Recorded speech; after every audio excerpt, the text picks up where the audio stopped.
जय श्री राम साथियों। आज की सुंदर राम कथा मैं पिछले अंक में जो मैंने बताया था कि एक अज्ञात नवयुवक आया है जो प्रभु श्री रामचंद्र जी से मिला है। वो कौन है, वो किस प्रकार से किस किस से मिला है और क्या क्या उसने गतिविधि की है, वो सब जानकारी आज की सुंदर कथा में। और निषाद राज को प्रभु श्री रामचंद्र जी ने विदा किया। आइए सुंदर कथा से हम जुड़ते हैं।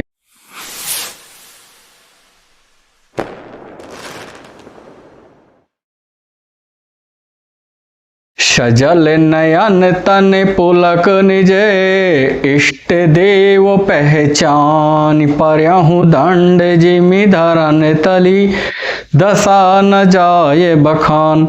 अपने इष्ट देव को पहचान कर वह जो अज्ञात व्यक्ति था वो दंड की भांति गिर गया है और अपने परमात्मा को प्रणाम किया है उसने, और वो पुलकित हो गया है उसका शरीर, अश्रु बिंदु झर रहे हैं।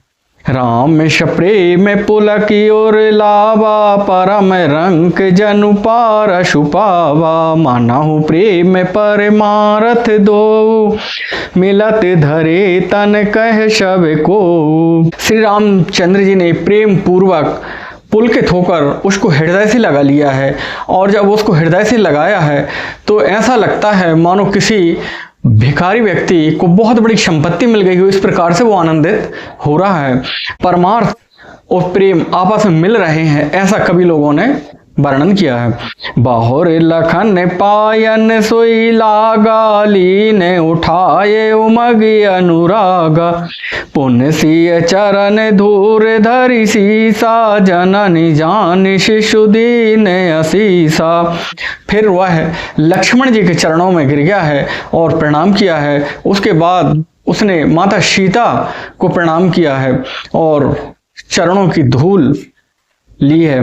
कीन निशान दंड बतते ही मिल्याहूं मुदित लखी राम सने ही पियत नयन पुट रूप पीयूषा मुदित सुआसन पाए मुभूखा। फिर निषाद राज ने उसको दंडवत किया है, क्योंकि निषाद राज ने समझ लिया है कि प्रभु श्री रामचंद्र जी कि यह कोई बहुत ही निकटस्थ व्यक्ति हैं, और वह श्री रामचंद्र जी लक्ष्मण जी सीता जी को देखकर इस प्रकार से आनंदित हो रहा है जिस प्रकार से कोई भूखे व्यक्ति को बड़े सुंदर भोजन मिल जाया करते हैं। ते पितु मातु कहें सखी कैसे जिन पठये बन बालक ऐसे राम लखन सिय रूप निहारी हो है स्नेह बिकल नर नारी। इधर गांव की स्त्रियां कह रही हैं कि हे सखी, वो माता पिता कैसे हैं जो इतने सुंदर बालकों को वन में भेज दिया है, जंगल भेज दिया है। श्री राम जी लक्ष्मण जी सीता जी का रूप देखकर वो स्त्री पुरुष शनि से व्याकुल हो जाते हैं। तब रघुबीर अनेक विधि सखई सिखावन दीन राम रजाय सुशीष धरी भवन गवन तेहि कीन। तब श्री रामचंद्र जी ने सखा गोह निषाद राज गोह को अनेक प्रकार से समझाया है और कहा है कि हे सखा, अब तुम इधर से वापस चले जाओ। तब निषाद राज गोह वापस चले गए हैं, घर की ओर गमन किया है। पुण्य सिय राम लखन कर जोरी जमुना कीन प्रणाम बहोरी चले ससीय मुदित दो भाई रवि तनुजा कह करत बड़ाई। फिर सीता जी श्री रामचंद्र जी और लक्ष्मण जी ने यमुना जी को प्रणाम किया है और सूर्य पुत्री यमुना जी की बड़ाई करते हुए वो आगे की ओर चले जा रहे हैं। पथिक अनेक मिलहि मग जाता कहीं प्रेम देख दो भ्राता राज लखन शब अंग तुम्हारे देख सोचो अति हृदय हमारे। रास्ते में जाते हुए जो भी व्यक्ति मिलते हैं वह देखकर कहते हैं कि दोनों भाइयों को जो शरीर पर बहुत से राज लक्षण ऐसे हैं, अंगों में ऐसे लक्षण दिख रहे हैं कि ये राज परिवार के हैं, पर ये जंगल में क्यों विचर रहे हैं, इस बात की उनको बड़ा ही सोच होता है। मार्ग चलहि पयादहि पाए, ज्योतिष झूठ हमारे भाई, अगम पंथ गिरि कानन भारी, ते मैं साथ नारी सुकुमारी। ऐसे राज चिन्हों के होते हुए भी यदि आप जंगल में चल रहे हैं और पहाड़, दुर्गम पहाड़ों पर चल रहे हैं और साथ में आप दोनों कोमल हैं और बहुत ही सुकोमल आपकी स्त्री आपके साथ में है, तो निश्चित ही हमको ऐसा लगता है कि ज्योतिष झूठ है, क्योंकि आपके अंग में जो राज चिन्ह बने हुए हैं उनसे लगता है कि आप तो राजा के लड़के और राजा के यहाँ होना था आपको, फिर आप वनवास में किस कारण से हैं। कर के हरि बन जाए न जोई, हम संग चलहि जो आयस होई, जावे जहाँ लगी तह पहुँचाई, फिर अबे बहोरी तुम्हें सिर नाई। हाथी और सिंह और भयानक जंगली जानवरों से यह जंगल, ये वन भरा हुआ है। यदि आप कहें तो जहाँ भी आपको जाना है हम आपको वहाँ तक चलकर छोड़ आते हैं और उसके बाद आप कहेंगे तो हम वापस आ जाएंगे। यह विधि पूछहि प्रेम बसे, पुलक गात जल नैन, कृपा सिंधु फेरहि तिनहि, कहि विनीत मृदुबैन। इस प्रकार से जब यात्री प्रेम बस पुलकित शरीर होकर भगवान श्री रामचंद्र जी से कहते हैं तो श्री रामचंद्र जी फिर भी उनको बड़े प्रेम से उनको वापस कर देते हैं, मना कर देते हैं, कहते हैं कि नहीं भाई हम तो चले जाएंगे, आप परेशान ना हो। जही पुर गांव बसहि मग माही, ते नहीं नाग सुर नगर से आही, के ही सुकृति के ही घरी बसाए, धन्य पुण्य शम परम सुहाए। जो गांव पूर्वी रास्ते और नागों और देवताओं के नगर उनको देखकर प्रशंसा करते हैं और साथ में ईर्षा होने लगती है और उनके मन ललचाते हैं कि ये जो नगर जहाँ भी राम जी रुकते हैं, ये नगर वाले कितने भाग्यशाली हैं, ये गांव वाले कितने भाग्यशाली हैं कि इनके यहाँ भगवान आकर रुक रहे हैं। इस प्रकार से नाग और देवता बहुत ही ईर्षा कर रहे हैं। जह जह राम चरण चली जाहि, तिन समान अमरावती नाही, पुण्य पुंज मग निकट निवासी, तिनहि सराहे सुरपुर वासी। जहाँ जहाँ श्री रामचंद्र जी के चरण पड़ते हैं उनके समान इंद्रपुरी यानी कि अमरावती भी नहीं लगती है। रास्ते समीप बसने वाले बड़े पुण्यात्मा स्वर्ग में रहने वाले देवता भी उनकी सराहना करते हैं। जे भरि नयन बिलो कहीं राम ही, सीता लखन सहित घन श्याम ही, जे सर सर ते राम अविगाहि, ते नहीं देव सर सर ते सराहि। जो नेत्र भरकर श्री सीताराम जी, लक्ष्मण जी और घनश्याम श्री रामचंद्र जी को देख लेते हैं तो देवता लोग उन नेत्रों की बड़ाई करते हैं। जिन तालाबों, जिन नदियों में प्रभु स्नान कर लेते हैं उन तालाबों और नदियों की भी सभी लोग बड़ाई करते हैं, तारीफ करते हैं। जे ही तरु तर प्रभु बैठहि जाई, करहि कल्प तरुता सो बड़ाई, परसि राम पद पदों में परागा, मानति भूमि बोरि निज भागा। जिस वृक्ष के नीचे प्रभु बैठ जाते हैं तो कल वृक्ष भी उस वृक्ष की तारीफ और बड़ाई किया करते हैं। श्री रामचंद्र जी के चरण कमलों की रज का स्पर्श करके पृथ्वी अपने आप को बड़ा सौभाग्यशाली मानती हैं। छाहे करहि घन विबुध गने, बरसाहि सुमन सिहाय, देखत गिरिवन बेहग मृगे, राम चले मग जाए। रास्ते में बादल छा जाते हैं, जहां पर प्रभु निकलते हैं उधर बादल छा जाते हैं और देवता फूल बरसा रहे हैं। इस प्रकार से बड़े सुंदर वन बाग बगीचे देखते हुए श्री रामचंद्र जी सरकार आगे की ओर चले जा रहे हैं।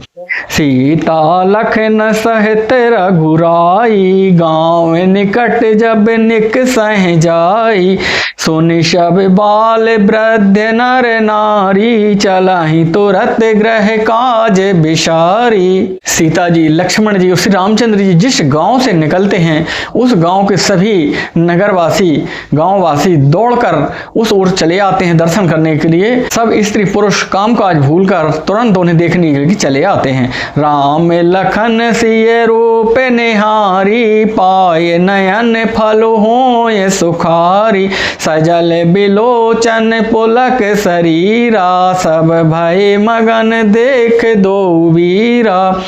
श्री राम, लक्ष्मण जी और सीता जी का सुंदर स्वरूप अपने नेत्रों से पाकर देखकर वो धन्य हो जाते हैं, सुखी हो जाते हैं। दोनों भाइयों को देखकर प्रेमानंद में वो मग्न हो जाते हैं, उनके नेत्रों में जल भर आता है।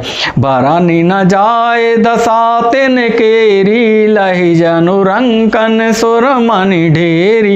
एकन एक बोली सिख देहि, लोचन लाहो ले छन एहि।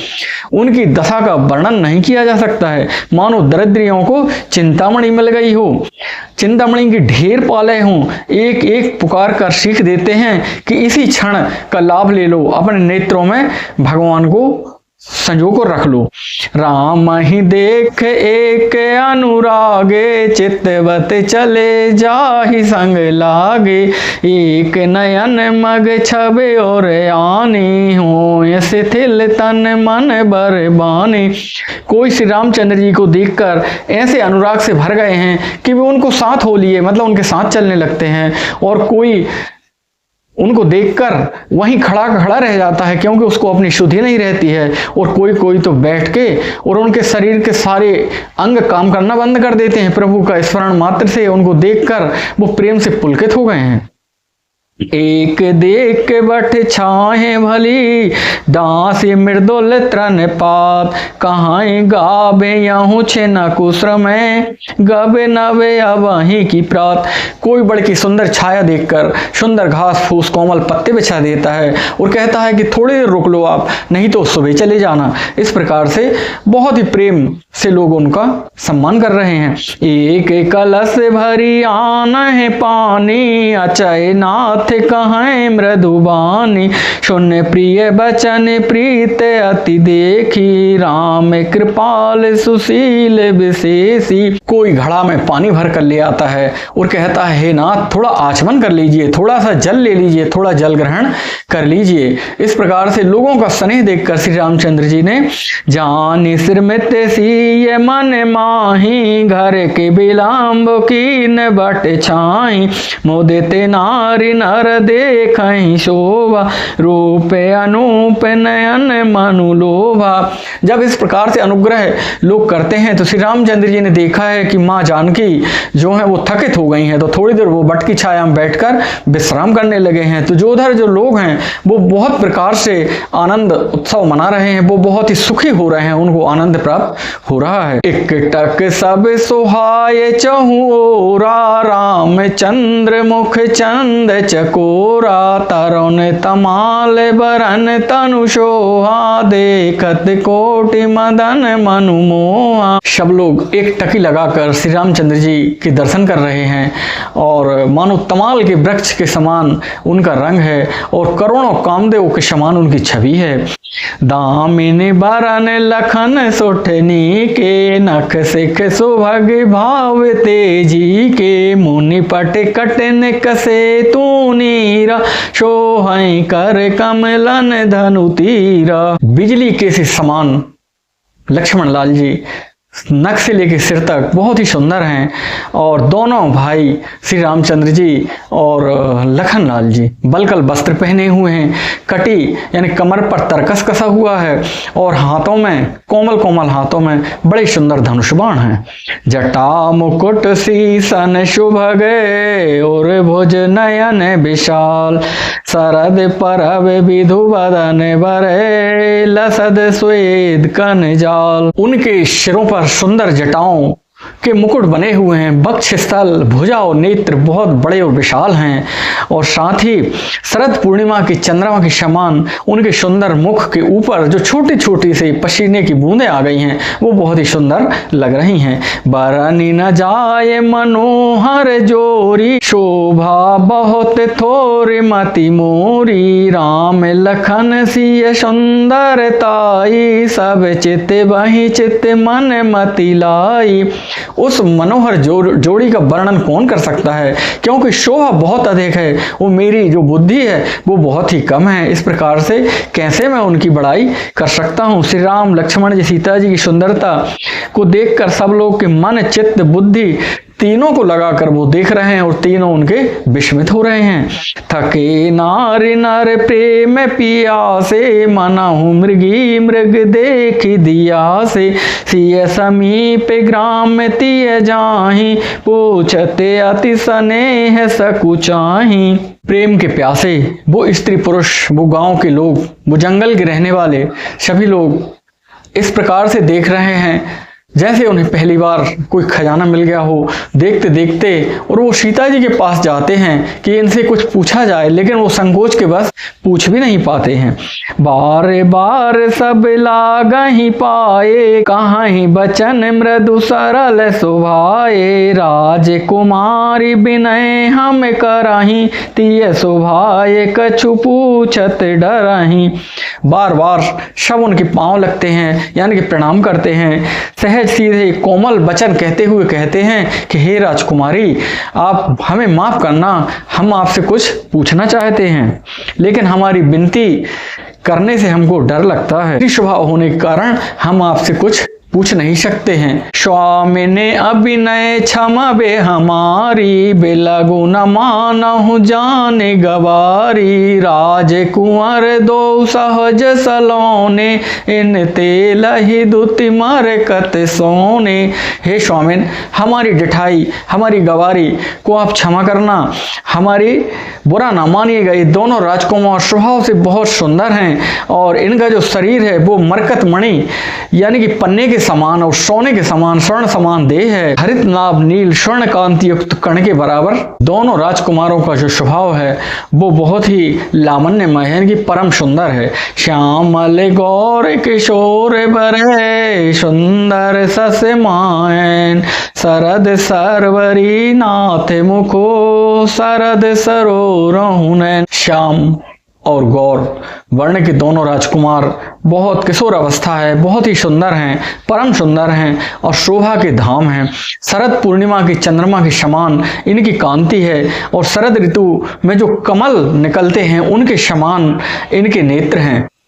कोटि मनोज लजावन हारे, सुमुख कहाऊं को आहाए तुम्हारे, सुनि स्नेह मैं मंजुल बानी, सकुच सीय मन महु मुस्कानी। हे सुमुखी, कहो ये सुंदर राजकुमार करोड़ों कामदेव को लजाने वाली ये तुम्हारे कौन हैं। इस प्रकार से प्रेममयी सुंदर वाणी सुनकर सीता जी सकुचा गई हैं और मुस्कुराने लगी हैं। ते नहीं बिलोक बिलोकत धरनी, दोहि सकोच सकुचत बर बरनी, सकुचि सप्रेम बाल मृग नयनी, बोली मधुर बचन पिक बयनी। उत्तम गौर वर्ण वाली माँ जानकी सीता जी संकोच के कारण धरती को निहारने लगी हैं, नीचे देखने लगी हैं और सोच रही हैं कि यदि मैं परिचय देती हूँ ये अच्छा नहीं लगता है और दूसरा नहीं देती हूँ तो ये गांव के लोग क्या सोचेंगे।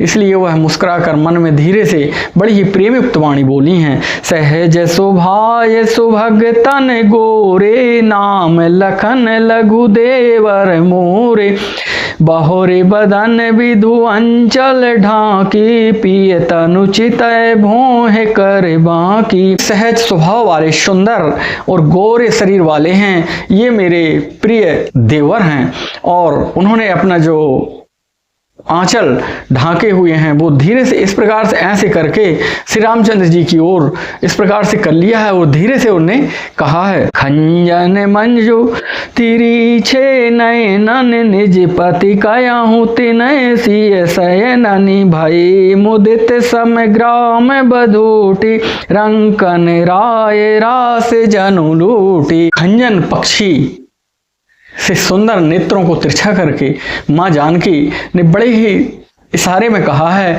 सीता जी ने इशारे में कहा है कि ये मेरे पति हैं। यह जानकर गांव की जो युवतियां हैं, जो महिला हैं, वो बहुत ही प्रसन्न हो गई हैं, सुख का आनंद उन्हें अनुभव हो रहा है। अति सप्रेम सिय पाए परी, बाहुविधि दे आशीष, सदा सुहागिन होवे तुम्हें जब लग मह आशीष। वे अत्यंत प्रेम से सीता जी के पैर पड़ने लगी हैं और अनेक प्रकार से वो आशीष देती हैं और वो कहती हैं कि जब तक शेष जी के ऊपर यह पृथ्वी है तब तक तुम्हारा सुहाग अमर रहे। पार्वती सम पति प्रिय हो देवे न हम पर छाड़ब छोहु। पुनि पुनि विनय करें कर जोरी जो यही मार्ग फिराएं बहोरी। और पार्वती जी के समान अपनी पति को प्यारी हो, हम पर कृपा ना छोड़ना। हमारे यहाँ हम पर बार बार हाथ जोड़कर हमसे विनती करके हैं कि आप फिर इस रास्ते से लौट कर आना ताकि हमको आपके दर्शन हो जाएं। दर्शन देव जानि निज दासी लख सिय सब प्रेम प्यासी।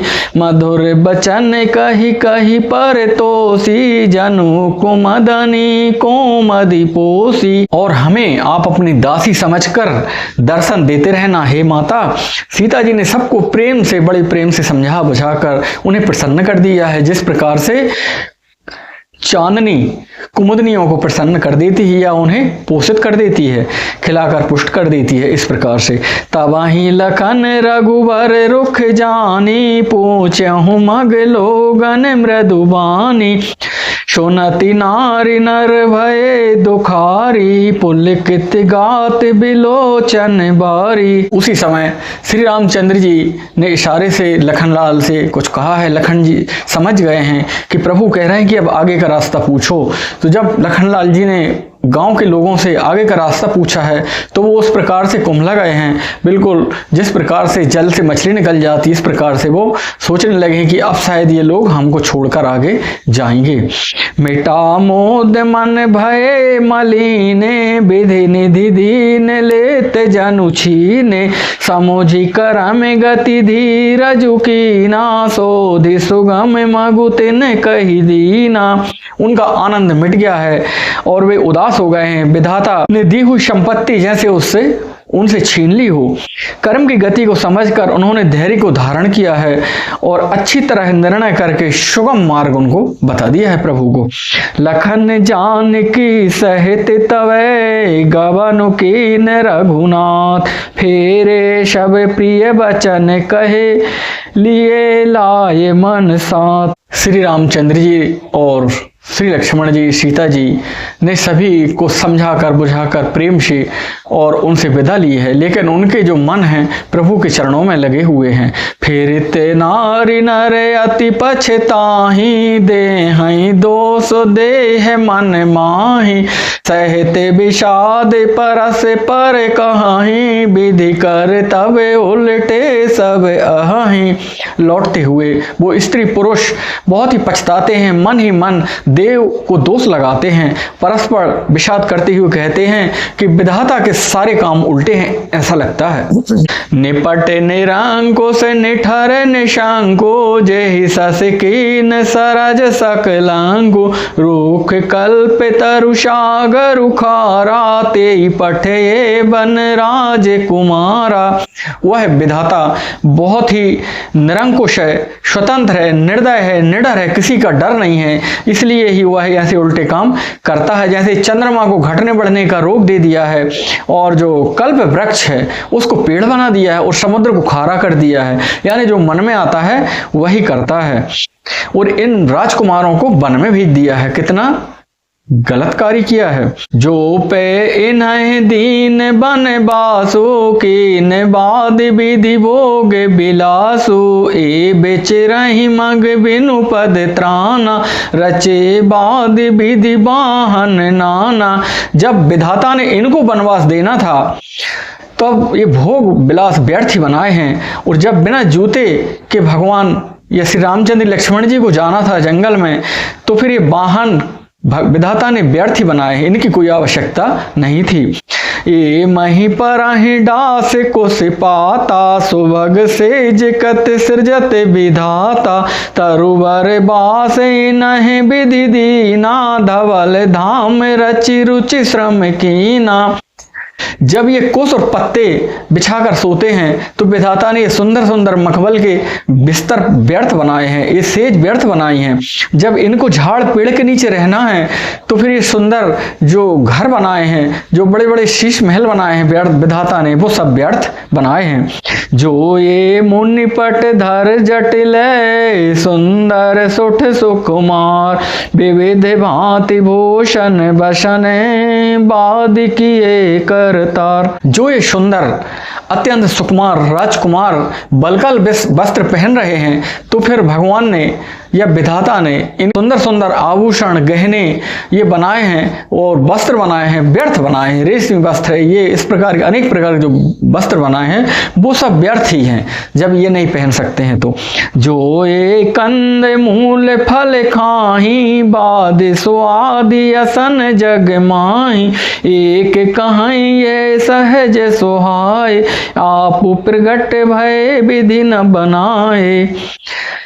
जो ये कंदमूल फल खाते हैं तो विधाता ने 56 प्रकार के भोग या व्यंजन व्यर्थ ही बनाए हैं। और इस प्रकार से कुछ लोग कहते हैं कि सुनो, ऐसा लगता है कि ये विधाता ने नहीं बनाए हैं, ये तो स्वयं प्रकट हुए हैं। जहाँ लगी वेद कही विधि करनी, सिरवन नयन मन गोचर बरनी, देखूं खोज भुवन 10 चारी, कह अस पुरुष कहाँ असी नारी। हमारे मन क्रम वचन और हमारे कानों में मस्तिष्क में आने वाली जहाँ तक सोच है विधाता की जो भी सृष्टि है उसमें हम देखें तो इस प्रकार के स्त्री पुरुष हमें कहीं देखने को नहीं मिलते। तो ऐसा लगता है कि ये 14 लोकों में जो नहीं है तो ये स्वयं प्रकट हुए हैं, यानी यह विधाता के 14 लोगों से अलग हैं। ये नहीं देख विधि मन अनुरागा, पट तर जोग बना बेलागा, कि न बहुत श्रम एक नयाए, ते ही ईर्षा बनियानी दुराए। इन्हें देखकर विधाता का मन अनुरक्त यानी कि मुग्ध हो गया है, तब वह इन्हीं की उपमा के योग दूसरे स्त्री पुरुष बनाने लगे हैं, पर बहुत परिश्रम किया, कोई उनके जैसा नहीं बना पाया है, इसलिए लगता है उनको जंगल में छुपा दिया है। एक कहीं हम बहुत न जानहि, आपहु परम धन्य करि मानहि, ते पुनि पुण्य पुंज हम देखे, जे देखहि देखहि जिन देखे। कोई ये कहते हैं कि जो भी हो हम कुछ नहीं जानते, हम तो इतना जानते हैं कि हम लोग बड़े परम पुण्यशाली सौभाग्यशाली और भाग्यशाली हैं कि हमने इनके दर्शन किए हैं, अपने को धन अवश्य मानते हैं। हमारी समझ से वे बड़े पुण्यवान होंगे जिन्होंने इनको देखा है या आगे जाकर देखेंगे। यह विधि कही कही बचन प्रिय, ले नयन भरी नीर, कि मिचल हई मार गे अग में, सुठ सुख मार शरीर। इस प्रकार से प्रिय वचन कह कर नगर के पुरवासी गांव के लोग सब अपनी आंखों में आंसू भर लेते हैं और कहते हैं कि ये इनके इतने कोमल पैर हैं, ये आगे कैसे चलेंगे जंगल में, ये कठोर वन में कैसे आगे जा पाएंगे। साथियों, आज की बहुत सुंदर राम कथा, जीवन में जैसा भी पल अच्छा या बुरा, जब भगवान रामचंद्र जी को भी वन में जाना पड़ा है, देखिए आप कितने लोग मिले हैं और सब पछता रहे हैं, लेकिन प्रभु श्री रामचंद्र जी भी अपना कर्म जो है वो पूरा कर रहे हैं, क्योंकि उनको आज्ञा मिली है, तो वो आज्ञा का अनुशासन में बंधकर पूरा कर रहे हैं। साथ में लक्ष्मण जी, माँ सीता भी जंगल में जा रहे हैं। तो हमारे जीवन में तो बहुत सुख सुविधाएं हैं, लोग आप विचार कर सकते हैं, आपको कम से कम वनगमन तो नहीं करना पड़ता है, जहाँ है जैसे हैं अपना श्रम करिए। श्रम तो सभी को करना पड़ता है, इस जगत में जो भी आया है कोई खाली बैठ नहीं सकता है। परम प्रभु आराध्य परमपिता परमात्मा ने इस पृथ्वी पर आकर सिर्फ यही सिखाया है कि कर्म तो करना होगा, बिना कर्म के कोई नहीं रह सकता है। प्रभु ने भी यदि जन्म लिया है तो उनको भी कर्म करने पड़े हैं। तो आइए हम मिलकर अपने अच्छे कर्म सुकर्म करें और अपने भाग्य को बलवान बनाएं। आज की कथा यहीं तक। जय जय श्री राम।